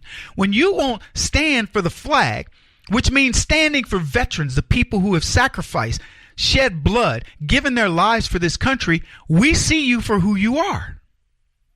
When you don't represent your own group over opioid abuse, over crime in the neighborhoods, over poor schools, over, all kinds of bad conditions brought on by Democrats in America, and you choose instead to help the little Latino kids that were brought over illegal because their parents just wanted a better way of life, well, then guess what? We understand you for who you are. You are anti-American. Don't put somebody in front of me by saying, oh, they have a worse problem than you, Kevin. The black people in America can be dismissed. We fixed you. We got to help these kids over your kids. Black kids living in squalor. Black kids with the lowest unemployment of anybody in the demographic. Committing more crimes than anybody. More fatherless than anybody. More imprisoned than anybody. Less people owning homes than anybody. Less people owning businesses than anybody. More people dropping out of school than anybody. Less people going to college than anybody. What else do you need me to tell you? And you want to take care of dreamers? I tell you what, to quote President Trump, there are a lot of American dreamers. They live right here. You're flying right over them to get to Mexico. You going to try to sell that? Go ahead, my friend. He says someone who is besieged by a criminal investigation, talking about the importance of our law enforcement organizations and institutions, while at the same time, the Republican majority working with the White House is engaged in a full assault trying to discredit the FBI. Hey, let me tell you something, Steve Schmidt. Nobody has to work to discredit the FBI. They've done a good job themselves. Nobody has to work to discredit Barack Obama. He's done fine all by himself. Nobody has to work to discredit the Democrats. They're doing a great job kicking their own butts. We have to do nothing. All we have to do is wait. All we have to do is give them the rope. They will tie the noose, slip it around their necks, and become executioners of themselves. And that's what they're doing.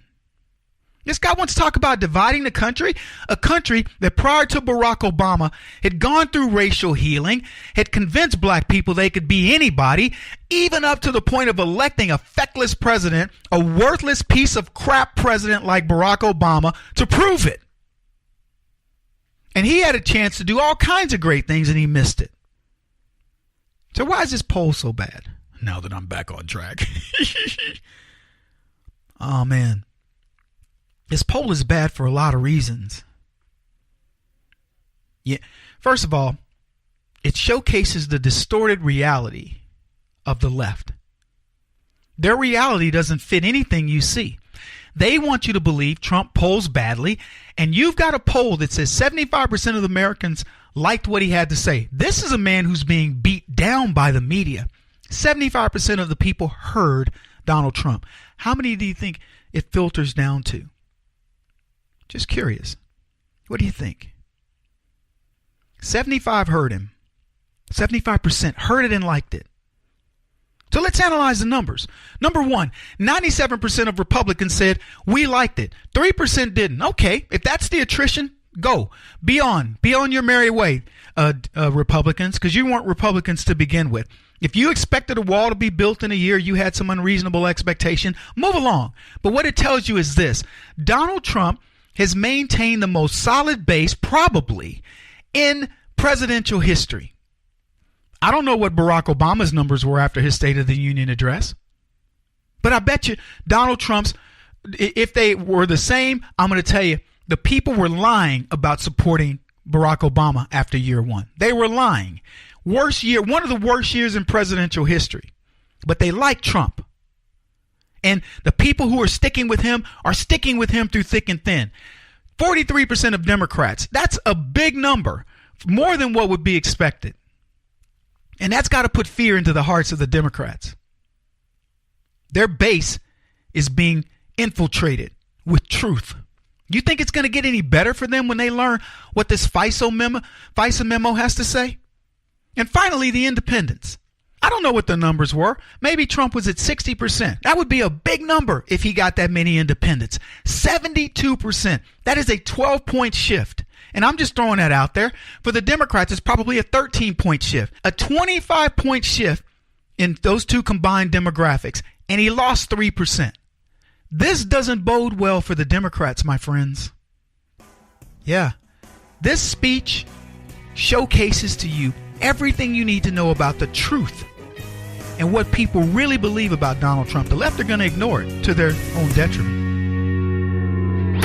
He won't stop until he's the top-rated radio talk show host in America. What kind of weird competitive freak are you? This is the Kevin Jackson Radio Show.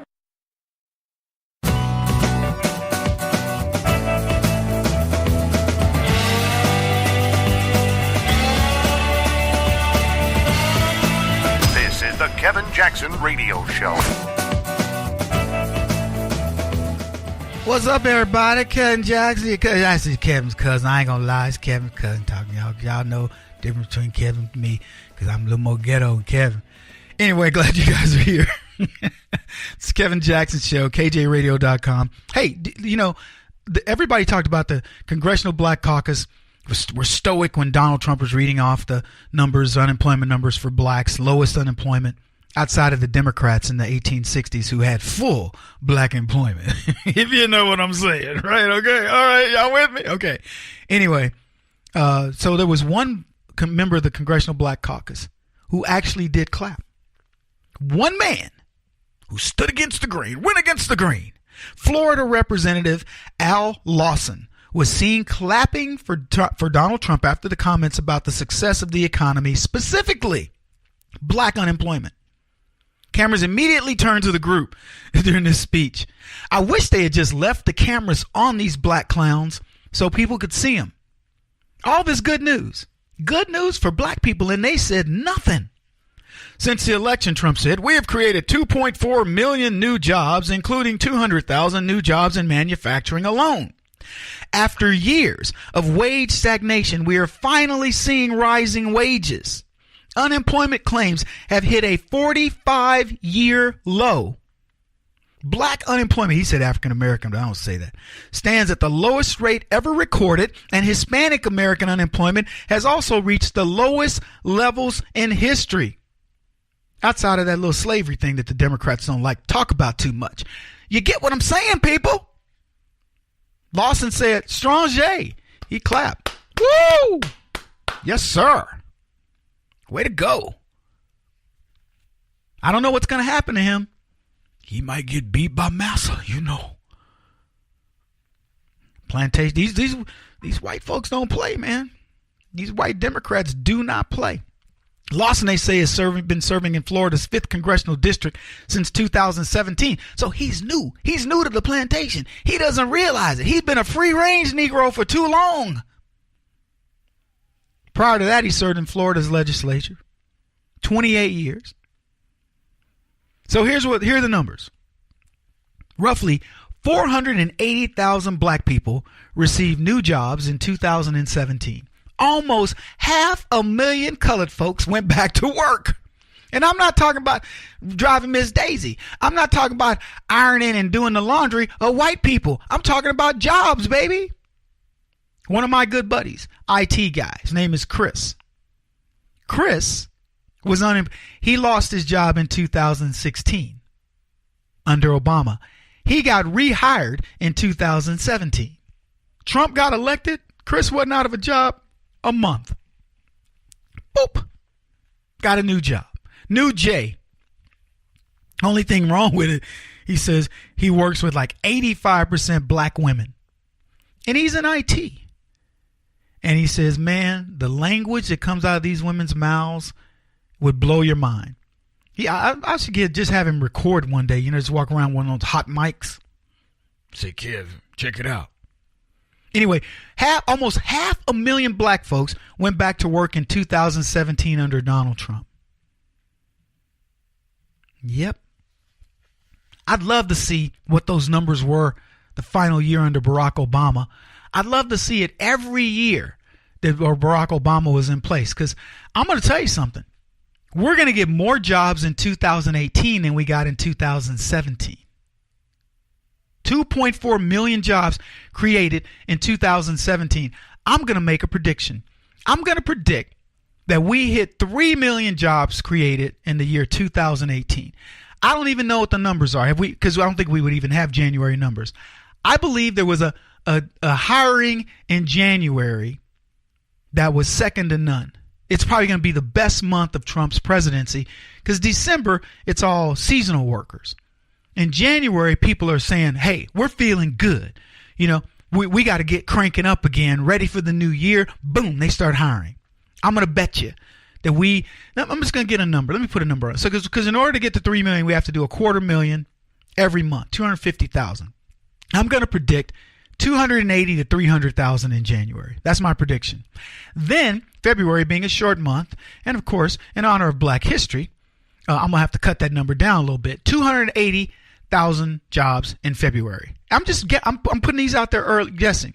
In March, I believe I can fly. No, I believe March will be 300,000 again. That's what those are my, what? You want me to go farther? I'm not going any farther than that. I'm like Trump. If I predict any farther and I get it wrong, then you'll dismiss it if I miss it by 1,000. You'll be, Kevin, it didn't get to 300,000, it only got to 299,000. So that's what leftists do. They listen to the program. Don't fool yourself. Anyway, one man, Al Lawson, stood strong, clapped, said, yes, those are good numbers. Why should I not be happy that black people in my district are going back to work. Does it matter who's in office? Let me put it to you this way. If Barack Obama had read that off, what would the Congressional Black Caucus have done? Anybody? Somebody help me here. Give me a rag. I feel like I'm starting to sweat when I preach. What would he have done? What would the Congressional Black Caucus? They would have been standing up, clapping and cheering like a bunch of trained monkeys. I could say that I'm authentically black. I got my DNA right here, baby. 79%. Yeah, 21% white. Whatever. Even if you subtract it, I'm still more black than white. So if you take my 79, subtract 21, you get 58. I'm still black. What you got to say? So look, you know what would have happened. These people would have been cheering. The media would have been touting. Barack Obama, good for black people. Look at what he's done for blacks in his first year. It wouldn't have even been racial. They would have just said, everyone's achieving. Look at this. The black man comes in and he helps his people. This is why we voted for him. Donald Trump is giving black people jobs, opportunity, taking them off welfare, giving them, what did he call it? You know, because when you work, you feel good. The pride of work, right? Giving that to 480,000 more black folks who can pay their bills, pay their own way, moving up in careers. And they call him a racist and don't even recognize it. If Obama had done it, he'd be getting awards. Y'all know it. Y'all know it. I don't have to get all crazy up in here. I don't need the choir. I heard the Lord. Kevin Jackson, who you listen to, folks, we'll be back in just a minute. This is the Kevin Jackson Radio Show. Do you owe back taxes to the IRS or state? The secret to avoiding the IRS nightmare is to seek professional representation. My friends at Security Tax Associates provide the most cost-effective and ethical representation in the industry while helping to avoid seizures, levies, and wage garnishments. Security Tax Associates is here to ensure that the appropriate steps are taken to permanently eliminate any possibility of future tax burdens once and for all. For a free, no-obligation consultation, contact Security Tax Associates, 844-779-4177. That's 844-779-4177. 844-779-4177. Or visit them at securitytaxassociates.com.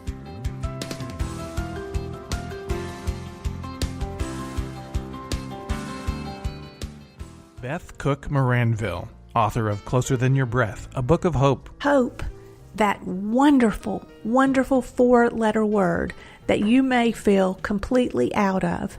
I wrote this book to give you great hope. It's not too late. If fetal position is an all too familiar place for you, I understand. If the next 60 seconds are too long, this book is for you. Wherever you are right now, whether you're dealing with divorce or death or sickness, take hope. You are going to make it through this pain. Don't roll your eyes.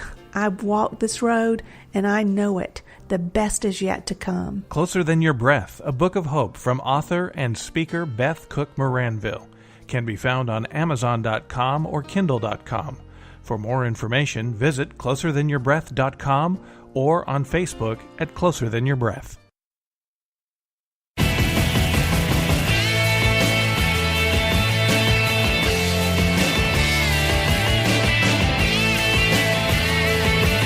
This is the Kevin Jackson Radio Show.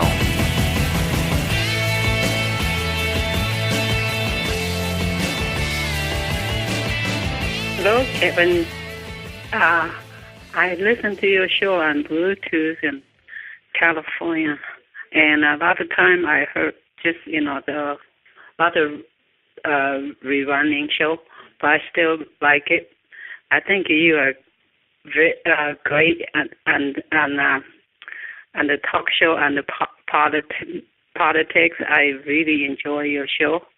I wish more people will listen to your show, and I told other people about your show. I hope some more people will listen to your show. You just hit every target I expecting, because I am that kind of person too, and I'm not even American. I'm not even from United States, but I came in here when I was only in my 20s. Now I'm in my 60s, and I think you are really great. I wish you were the president, the first black president or first president of Republican. I really enjoy your show, and thank you for letting me talking. And I say this in sincerity, and thank you. How sweet is that? What a great message. No, thank you. Thank you. First of all, thank you for being in America legally. Thank you then for listening to my show, which is completely innocent in its intention. It is about right versus, the nonsense of the left. And I'm truly grateful that you would leave me such a sweet message. Thank you very much. We got another message. Who is this? Dennis sent me a message. What did Dennis write? What did he say? You got it? Yeah, give me that. All right. He says, Kevin, no doubt, although I haven't had the privilege to actually meet you face to face yet, you come across on the radio as a very genuine person. And as you say, you feel like you're one of us. That certainly is only one of the many reasons you are so easy to listen to. Knowing you respond to many of these emails just verifies how genuine you are. And I'll speak for listeners everywhere, and thank you for that. Don't change as you keep growing. Keep up the good work. D-Man. D-Man gave himself his own nickname. Dennis, you can't do that. I have to give you that, but I'm gonna run with it. I'm gonna run with it, D-Man. All right? Oh, man. Look, guys, I can't tell you how much we thank you for this. And, people go off and get awards, or I'm in the Radio Hall of Fame. I don't give a crap if I'm in the Radio Hall of Fame. If somebody picks up these archives down the road and goes, that dude was amazing. He was a genius, ahead of his time. Well, good for me. You know what gives me the feedback? It's you. It's this. That's the feedback. That is the thanks. And that's why I tell you, send us notes at kjradio.com. Send it out to your friends. Respond back. I promise you, if we don't respond back, it's because it just slipped through the cracks. We respond back to every one of your messages that I get. Facebook, Twitter, blah, blah, blah. We respond back. Or you can call the show, 844-551-8255. Like that lovely lady that you just heard, that you can tell she's new to this country, relatively new, but she appreciates it. She loves it. And here I'm telling her, you're right to love it. You're right to respect it. Oh my goodness, man. I love this stuff. We need to do more of reading these and playing y'all's messages. I'm not that good at it. I mean, we do it, but we got a lot to cover. The show is very short. Anyway, Chuck Schumer tweeted this. He says, what does it say about the Republican memo that the Kremlin is pushing it more than they're pushing anything else right now? You know what it says, Chuck? That you're hung up on the Russians. What that memo says is that you Democrats are a bunch of lying scumbags, and we're on to you. And you know what they don't want, America? They don't want the truth to get out, because the truth doesn't look good for Democrats. But let me tell you something. All of we conservatives who are listening to this program, all of us conservatives listening to this program, we would say the same thing. If that memo exposed the cockroaches that are the Republicans, if Paul Ryan were involved, or Mitch McConnell, or whatever, or even Donald Trump, we would be saying, expose that memo. I don't know what's in that memo. For all I know, it's got Trump, and we find out the horrible things about Donald Trump. Expose it. Has there been any hesitation on our part? Any? For those of you listening, you leftists out there who love me, I know you love me. Just admit it. Admit it to yourselves. You love you some Kevin Jackson Radio. And I don't blame you. You can't get this anywhere else. Even though I don't know where we rank, it isn't that high, because I tell you this, we aren't monetizing it. Got to get on the stick. But you love me. And you love me because I'm unapologetic about the truth. I don't care if Donald Trump is guilty. I want him found out. right now. I'm all for it. Release all the information. Oh, Kevin, it'll be bad for the FBI. People will no longer trust them. Hey, memo to leftists. We don't trust them now. We're sick of them. We know they're lying. What this shows is the level of desperation and the willingness of Democrats to cover up no matter what. This is Bill Clinton pointing his doggone finger at you knowing he's guilty. You're going to listen up here. I want to say this, and I'm going to say it to the camera, and I'm going to look all stern, and y'all are going to believe me because that's what you've been trained to do, you bunch of monkeys. I did not have sexual relations with that woman. Liar.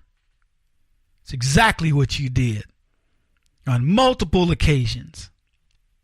And these Democrats, we did not do anything to corrupt the FBI. We did not buy Fusion GPS and make them come up with a fake dossier on Donald Trump and collude to make it appear as though Donald Trump was colluding with the Russians. We did not do that in conjunction with the FBI and the FISA courts and the NSA spying and all that other stuff. Whatever you're hearing, it's a lie. And then you give them the blue dress. Hey, what about this blue dress called the FISA memo? That should not come out. We didn't know. And now you know what you're going to see?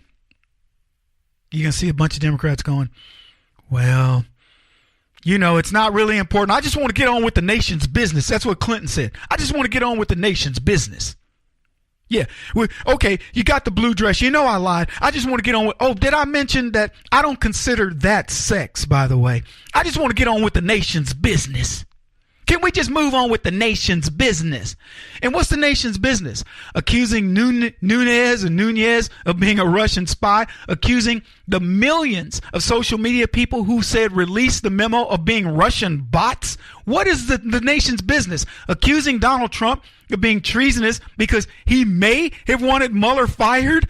What is the nation's business for the Democrats? Because it certainly isn't protecting our borders.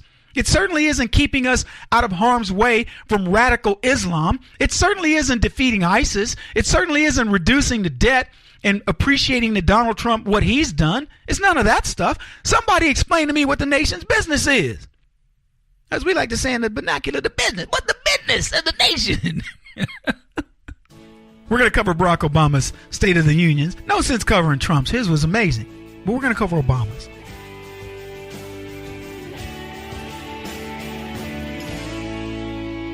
This is the Kevin Jackson Radio Show.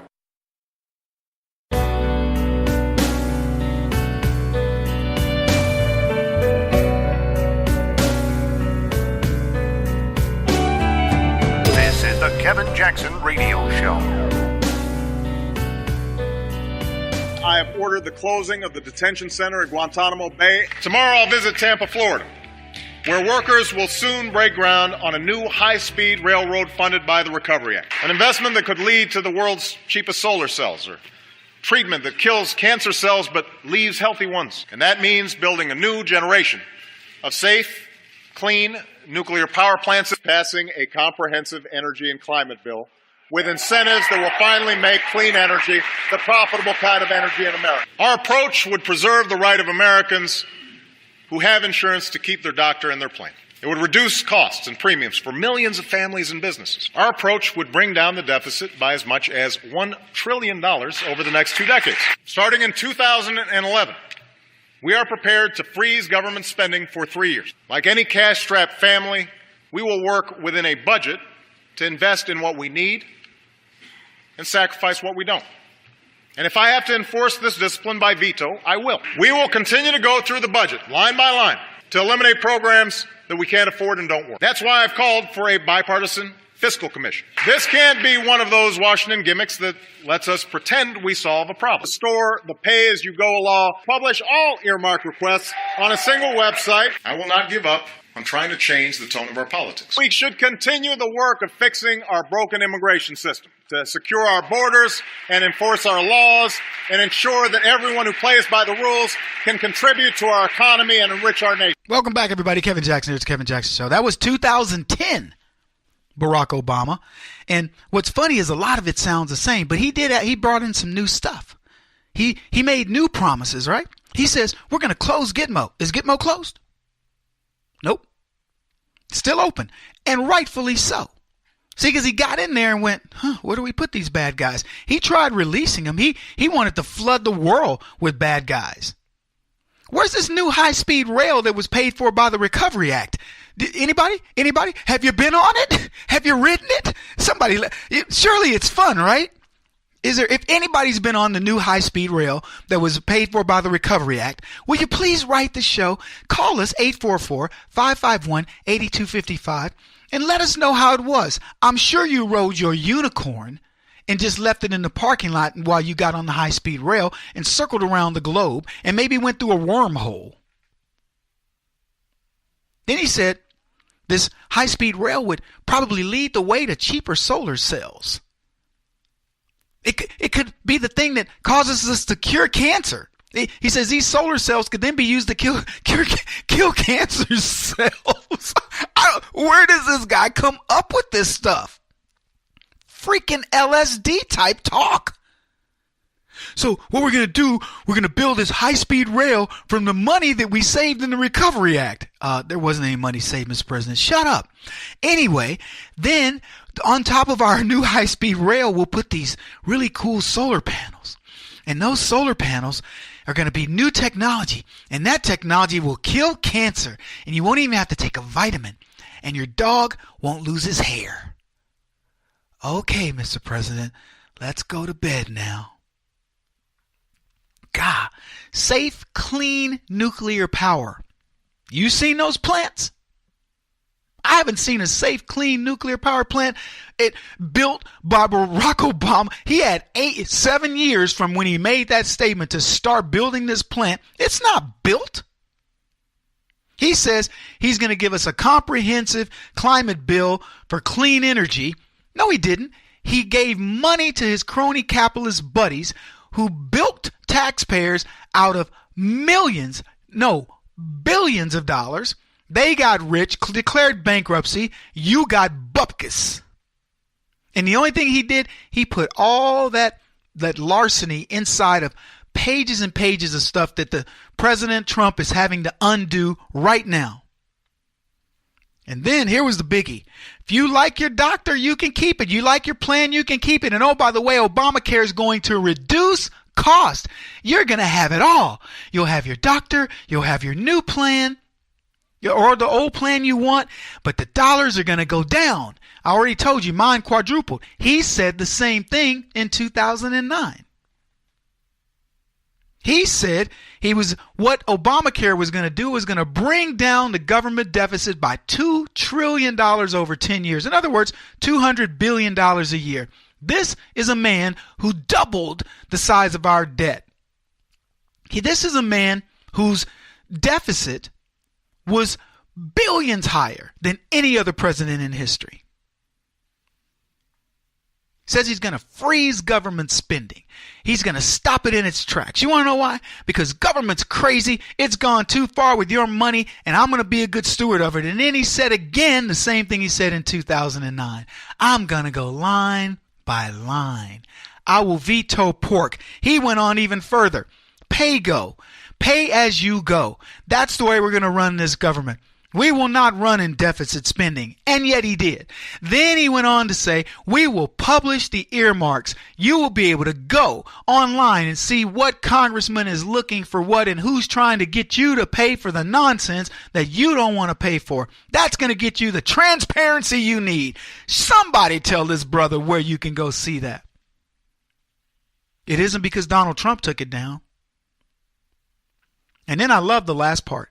He says he's going to fix this broken immigration system. Barack Obama has said exactly the same things that Donald Trump has said about immigration. You shouldn't be getting into a place. You shouldn't be, in other words, you should be legal to get into a place. By the way, this is a great time to play the clip from Chuck Schumer talking about immigration. You see if this sounds even more harsh than Donald Trump. Because to me, Chucky is a pretty mean boy. And he would hate for Univision to get to hear this. We must create a system that converts the current flow of primarily low-skilled illegal immigrants into the United States into a more manageable and controlled flow of legal immigrants who can be absorbed by our economy. Let me elaborate. The first of these 7 principles is that illegal immigration is wrong, plain and simple. Until the American people are convinced that we will stop future flows of illegal immigration, we will make no progress on dealing with the millions of illegal immigrants who are here now and on rationalizing our system of legal immigration. It's plain and simple and unavoidable. When we use phrases like undocumented workers, we convey a message to the American people that their government is not serious about combating illegal immigration, which the American people overwhelmingly oppose. If you don't think it's illegal, you're not going to say it. I think it is illegal and wrong, and we have to change it. Above all else, the American people want their government to be serious about protecting the public, enforcing the rule of law, and creating a rational system of legal immigration that will proactively fit our needs rather than reactively responding to future waves of illegal immigration.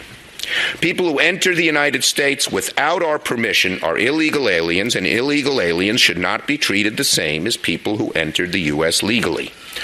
To the advocates for strong, fair, effective, comprehensive immigration reform, and I'm certainly one, I say to you that the American people will never accept immigration reform unless they truly believe that their government is committed to ending future illegal immigration, and any successful comprehensive immigration reform bill must recognize this fact. Now, welcome back, everybody. Kevin Jackson here, kjradio.com. I want to ask you something. That was Chuck Schumer's take on immigration in 2009. It mirrored Barack Obama's take on immigration in 2009. They control the House and the Senate and the presidency in 2009. The Republicans supposedly had the same take on immigration because theoretically nothing's changed with them. So we had everything lined up for immigration. Why didn't it happen? Just somebody answer me that question. It's a simple question. The president said it in this is 2010 he said it. In 2009, a year before, Chuck Schumer said what you just heard. That was more harsh than Donald Trump. So now suddenly Chuck Schumer's tying all his legislation up on dreamers and what they've got to get. He's abandoned his own citizenry. Barack Obama wanted it. Chuck Schumer wanted it. The Republicans wanted it. Why didn't it happen? For the same reason you hear these State of the Union promises, nothing happens, and you forget about it. I would love for the media to dissect the lies. The guy who did this video said there's 140 promises that Barack Obama didn't keep, and what I just played for you. Not in that piece. The whole thing, his 8 years. 140 broken promises. They sound like delusions of a madman. And you don't hear one single Democrat talking about Barack Obama being unhinged. Well, he was unhinged. I mean, the guy's talking about curing cancer with solar cells. Really? He lied, blatantly lied about the doctor and the plan. He blatantly lied about the amount of money that was going to be taken off the deficit because of Obamacare. He blatantly lied about freezing spending. He's a liar, hypocrite. Kevin Jackson on the Black Sphere Radio Network. Do you owe back taxes to the IRS or state? The secret to avoiding the IRS nightmare is to seek professional representation. My friends at Security Tax Associates provide the most cost-effective and ethical representation in the industry while helping to avoid seizures, levies, and wage garnishments. Security Tax Associates is here to ensure that the appropriate steps are taken to permanently eliminate any possibility of future tax burdens once and for all. For a free, no-obligation consultation, contact Security Tax Associates, 844-779-4177. That's 844-779-4177. 844-779-4177. Or visit them at securitytaxassociates.com.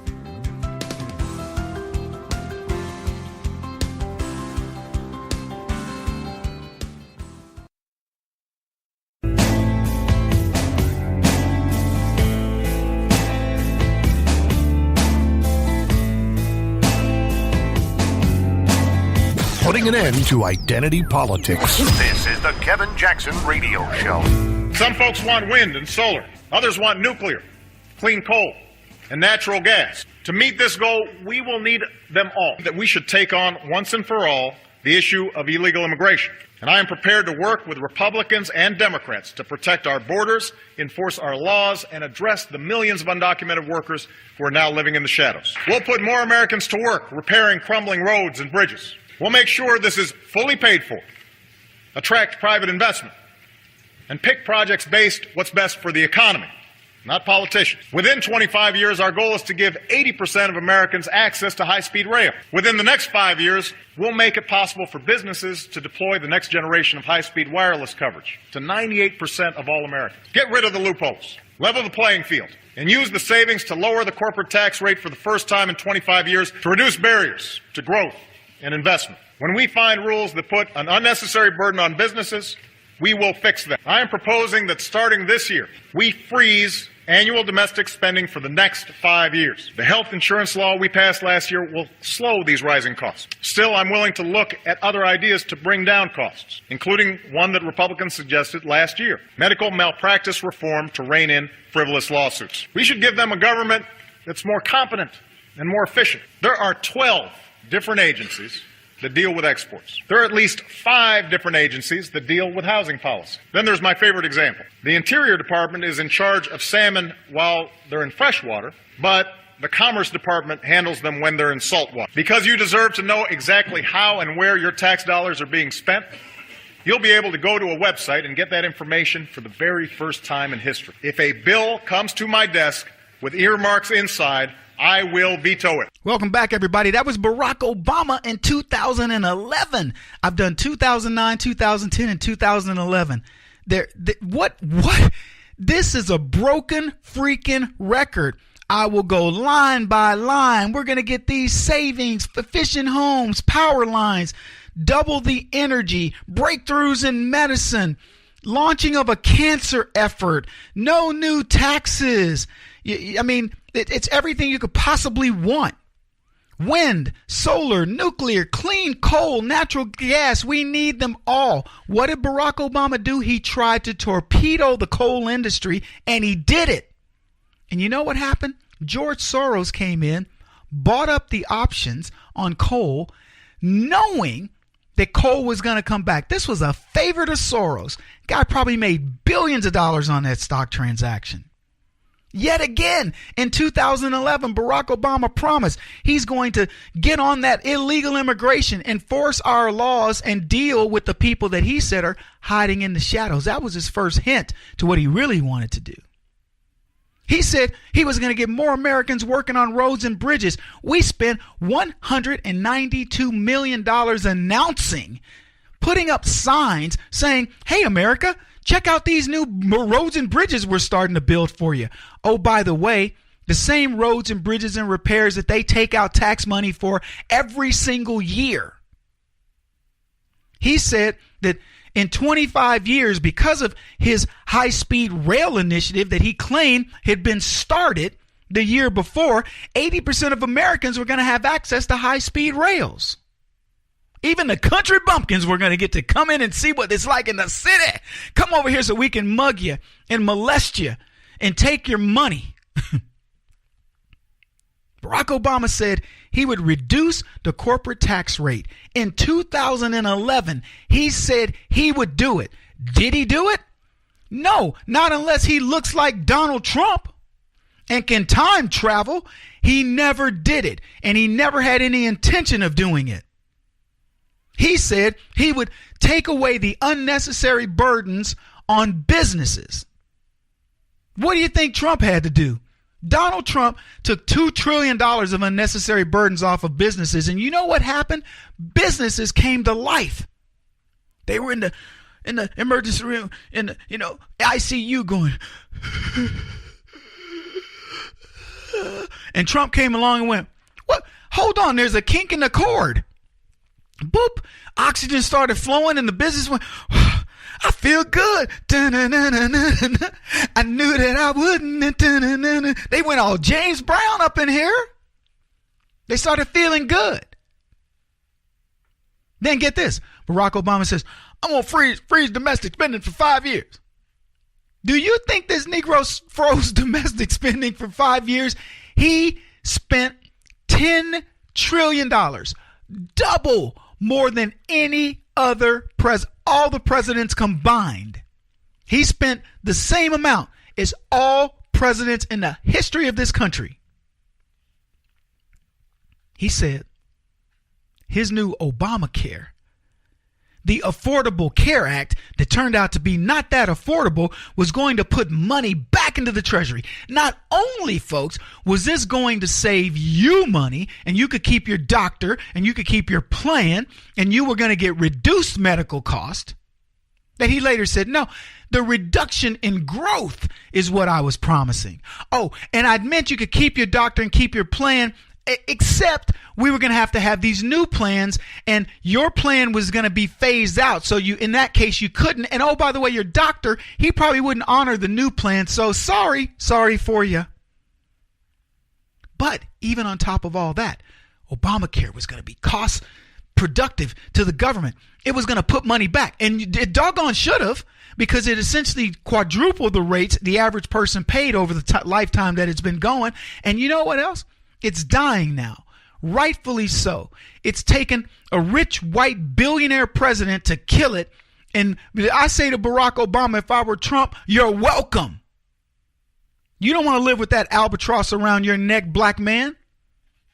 Write that book, get that $60 million advance, go build that house in a D.C. or wherever you want to live, and disappear into the sunset, because nobody's going to like you when I'm done.